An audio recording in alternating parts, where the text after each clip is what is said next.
Assalamualaikum warahmatullahi wabarakatuh. Bagaimana kabarnya anak-anak Bu Guru yang ada di rumah?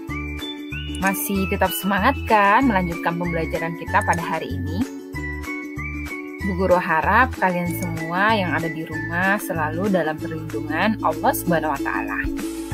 Hari ini kita akan melanjutkan pelajaran kita tentang tema 2, muatan ilmu pengetahuan sosial. Pada tema 2, pelajaran pertama tentang ilmu pengetahuan sosial, kita akan belajar tentang jenis-jenis usaha ekonomi masyarakat. Adapun tujuan pembelajaran kita pada hari ini adalah peserta didik dapat mengidentifikasi jenis-jenis usaha dan kegiatan ekonomi di sekitarnya. Anak-anaknya Bu Guru yang ada di rumah, silahkan kalian membuka buku tema 2 pada subtema 1, pembelajaran ketiga, pada halaman 31 sampai 35.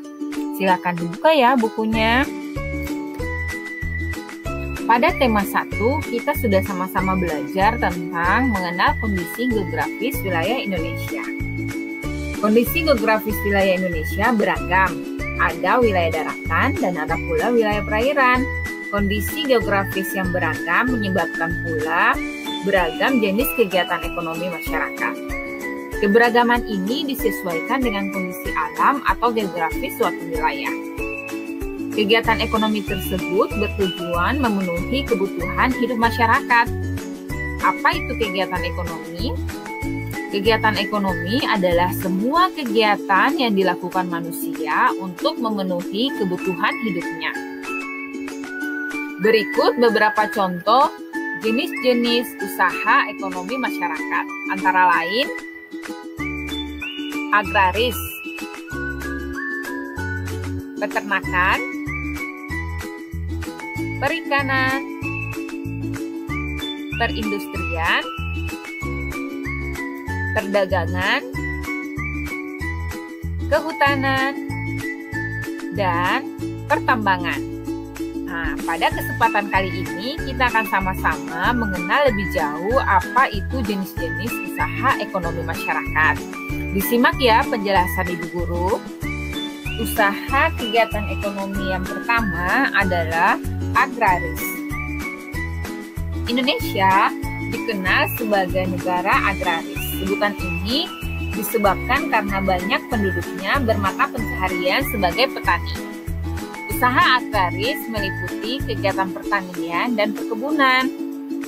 Apa itu kegiatan pertanian? Pertanian diartikan sebagai mengelola suatu lahan dengan usaha tanam tanaman. Misalnya padi, jagung, kacang, dan umbi-umbian. Sedangkan perkebunan adalah kegiatan penanaman lahan dengan tanaman keras dengan umur yang lebih dari 6 bulan. Tanaman perkebunan mencakup tanaman musiman dan tanaman tahunan. Tanaman musiman berumur pendek, misalnya tanaman tebu, tembakau, dan rosella. Sedangkan tanaman tahunan berumur panjang, misalnya tanaman kelapa sawit, kopi, cengkih, teh, karet, dan kayu putih. Hasil pertanian dapat digunakan secara langsung oleh masyarakat maupun sebagai bahan baku industri. Ada beberapa cara yang dapat dilakukan oleh para petani untuk meningkatkan hasil pertaniannya. Silahkan Ibu Guru minta kalian berdiskusi karena kita masih belajar dari rumah. Abang dan kakak boleh mengajak ayah dan bunda untuk berdiskusi pada buku tema di halaman 32 tentang cara-cara yang dilakukan oleh para petani untuk meningkatkan hasil pertaniannya. Silahkan dikerjakan ya sama ayah dan bunda. Boleh juga dikerjakan secara mandiri. Yang kedua, peternakan. Peternakan adalah kegiatan usaha budidaya hewan yang diambil hasilnya. Hasil dari peternakan terdiri atas daging, telur, susu, kulit, dan bulu. Berdasarkan jenis hewan yang diternak, usaha peternakan dapat dikelompokkan menjadi 3 bagian. Yang pertama, peternakan hewan kecil, misalnya kambing, kelinci, dan domba. Hasil yang diambil dari hewan tersebut adalah daging, susu, dan kulitnya. Yang kedua, peternakan hewan besar, misalnya sapi, kerbau, dan kuda. Hasil yang diambil dari peternakan hewan besar antara lain daging, susu, kulit, atau tenaga yang digunakan sebagai alat transportasi. Yang terakhir, peternakan unggas, yaitu berupa ayam, itik, dan burung. Hasil yang diambil dari hewan tersebut adalah daging dan telur. Kegiatan peternakan dapat dilakukan dalam skala kecil maupun skala besar. Usaha peternakan skala kecil dilakukan oleh penduduk, sedangkan peternakan dalam skala besar biasanya dikembangkan oleh pihak pengusaha atau pemerintah setempat. Usaha ekonomi yang berikutnya adalah perikanan. Perikanan merupakan usaha penangkapan atau pembudidayaan hewan perairan. Perikanan terdiri menjadi 2 bagian, yaitu perikanan darat dan perikanan laut. Perikanan darat yaitu usaha memelihara atau menangkap ikan di perairan darat, terdiri atas perikanan air tawar dan perikanan air payau. Perikanan air tawar dilakukan di sungai, danau, rawa, atau waduk. Jenis ikan yang dibudidayakan misalnya ikan lele, ikan nila, gurami, atau ikan mas. Sedangkan perikanan air payau dilakukan di tambak di pinggir pantai. Jenis ikan yang dibudidayakan adalah ikan bandeng. Yang kedua, perikanan air laut, yaitu usaha penangkapan ikan dilakukan di pantai atau di laut.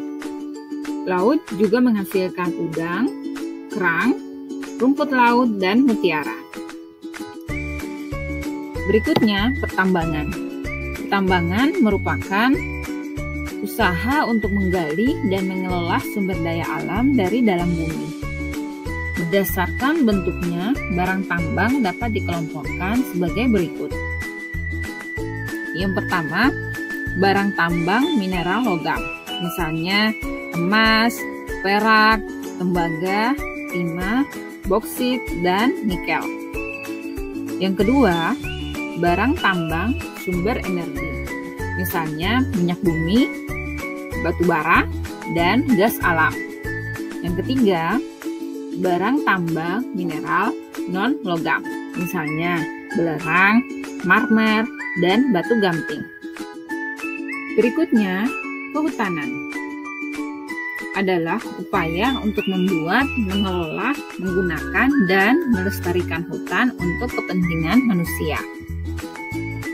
Contoh hasil kehutanan antara lain kayu, damar, rotan, dan jati. Dahulu, hutan Indonesia bagaikan hamparan karpet hijau yang dilihat dari udara. Hutan Indonesia juga berperan penting sebagai paru-paru dunia. Selain memberikan keuntungan bagi manusia, hutan memiliki fungsi penting untuk menjaga keseimbangan alam. Hutan membantu peresapan air ke tanah sehingga dapat mencegah banjir. Hutan juga sebagai tempat atau habitat dari berbagai makhluk hidup. Oleh karena itu, hutan harus dijaga kelestariannya. Salah satunya adalah dengan melakukan reboisasi atau penanaman kembali hutan, serta mencegah terjadinya penebangan liar. Usaha ekonomi masyarakat yang berikutnya adalah perdagangan. Perdagangan adalah kegiatan membeli barang dagang dan menjualnya kembali kepada konsumen. Orang yang melakukan usaha perdagangan disebut pedagang. Pedagang akan memperoleh keuntungan dari selisih harga jual dan harga beli. Perdagangan dapat dilakukan di warung, toko, pedagang kaki lima, atau pedagang besar. Usaha ekonomi masyarakat yang berikutnya adalah perindustrian. Perindustrian merupakan kegiatan mengubah bahan mentah menjadi bahan setengah jadi atau barang jadi. Kegiatan industri dapat dilakukan secara sederhana di rumah maupun secara besar-besaran di pabrik. Industri sederhana di rumah atau industri kecil membutuhkan modal dan tenaga kerja yang lebih sedikit. Sebaliknya, industri besar membutuhkan modal dan tenaga kerja yang lebih besar. Contoh industri kecil adalah usaha kue rumahan. Contoh dari industri besar adalah usaha pabrik tekstil, pabrik kendaraan, atau pabrik elektronik.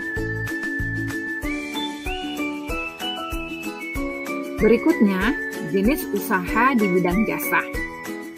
Usaha di bidang jasa akan anak-anak temui pada pembelajaran keempat di buku tema 2 halaman 39. Jenis usaha bidang jasa. Usaha jasa adalah usaha yang dilakukan oleh seseorang atau kelompok dengan cara memberikan pelayanan kepada orang lain untuk mendapatkan imbalan. Wujud dari usaha jasa tidak dapat dilihat tetapi dapat dirasakan manfaatnya. Jenis-jenis usaha jasa yang ada di masyarakat antara lain, misalnya jasa angkutan dan transportasi yang dilakukan oleh supir atau tukang ojek. Jasa keamanan yang dilakukan oleh satpam atau pengawal pribadi.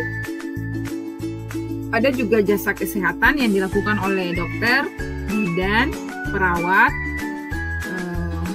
Berikutnya jasa pendidikan yang dilakukan oleh guru, dosen, dan tenaga pengajar les.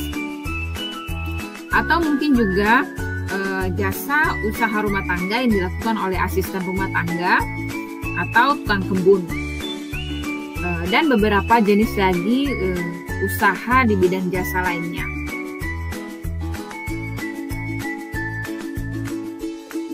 Demikian pembelajaran kita pada hari ini tentang usaha ekonomi yang ada di masyarakat sekitar. Harapan Ibu Guru bahwa apa yang tadi Ibu Guru sampaikan bisa dipahami dengan baik. Jangan lupa tetap semangat ya, walaupun kita masih belajar dari rumah. Terus berdoa semoga segera wabah ini Allah angkat dan kita bisa berjumpa kembali di kelas bersama para guru dan teman-teman sekalian. Sampai ketemu di pembelajaran selanjutnya. Assalamualaikum warahmatullahi wabarakatuh.